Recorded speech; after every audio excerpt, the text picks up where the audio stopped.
High, কেমন আছো তোমরা? দেখো, আজকে আবার চলে এসেছি প্রনের রেসিপি নিয়ে। চিংড়ি মাছ।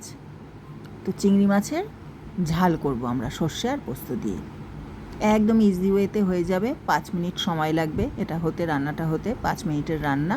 তোমরা যারা রান্না পারো না তারাও এটা করতে পারবে, আর যারা পারো তাদের তো কোনো ব্যাপার না, ইজি ওয়েতে একদম হয়ে যাবে। দেখো, চিংড়ি মাছটা হলুদ নুন মাখিয়ে নিয়েছি, নিয়ে এটা অল্প তেল দিয়ে একটু ভাজা ভাজা করে নিচ্ছি। এটা না ভাজলেও হয়, কিন্তু একটু ভেজে নিলে আমার মনে হয় এটা কাঁচা যে মাছের গন্ধটা থাকে সেটা চলে যায়, খেতে টেস্ট লাগে।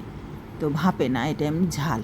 তো এই সর্ষে আর পোস্ত বাটা ছিল একসাথে কাঁচা লঙ্কা দিয়ে, সেটা একটু জল দিয়ে গুলে ওটা মাছের মধ্যে হালকা ভাজা, বেশি ভাজা হবে না মাছটা, তো দিয়ে দিলাম তার মধ্যে। দিয়ে এবার একটু সামান্য হলুদ দিলাম, আন্দাজ মতো নুন দিলাম, দিয়ে এবার নাড়িয়ে নিয়ে ওটাকে ঢাকা দিয়ে দিতে হবে।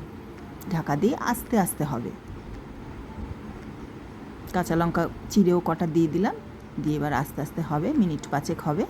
হবার পরে ঢাকা খুলবে, খুলেই দেখো এবার একটুখানি কাঁচা সর্ষের তেল আমরা এর মধ্যে ছড়িয়ে দেব।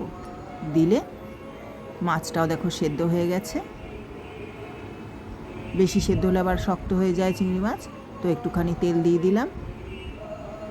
দিয়ে এবার ফুটে উঠলে আমরা নামিয়ে থালায় করে সাজিয়ে পরিবেশন করব মাছটা।